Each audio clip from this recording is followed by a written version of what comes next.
به جنگل خوش آمدید، بیا و از فرصت استفاده کن. وقت آن است که بدن خود را حرکت دهید. بیایید همه رقص کنیم.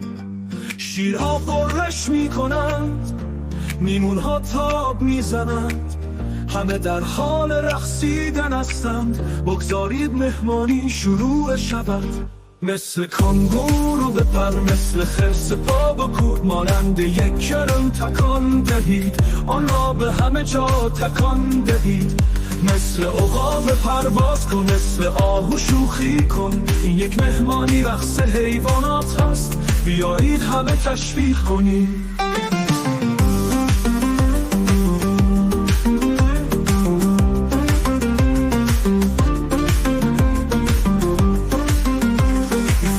پا میزنند، پاهایشان به زمین میخورد. توتیها قرقر میکنند، صداهای خنده داری میدهند. لاک پشتها کنند هستند، اما در حال شوخ کردن هستند. حزب با هر آهنگی رشد میکند. مثل کانگورو بپر، مثل خرس پا بکوب، مانند یک کرم تکان دهید، آن را به همه جا تکان دهید.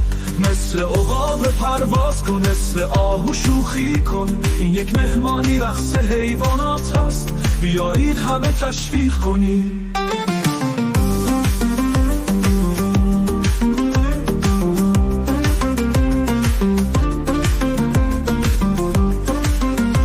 حالا مثل یک روباه به دار خود بچرخید. نوک پا مانند یک گربه یواشکی از کنار صخره ها عبور کنید.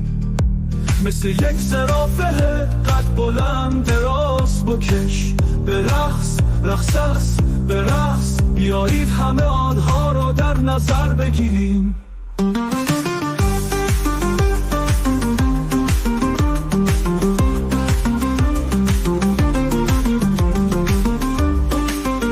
مثل یک اسم حیوان دست آموز پرید، مثل یک فوک کف بزنید. مثل دلفین به چرخ به ما نشان بده چه احساسی داری. مثل عقاب پرواز کن، مثل آهو شوخی کن.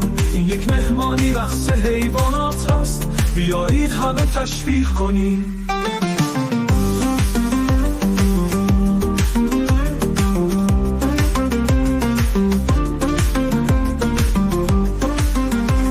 آهن کند می شود، ماه روشن می درخشد، اما ما در تمام طول شب به رقصیدن ادامه خواهیم داد.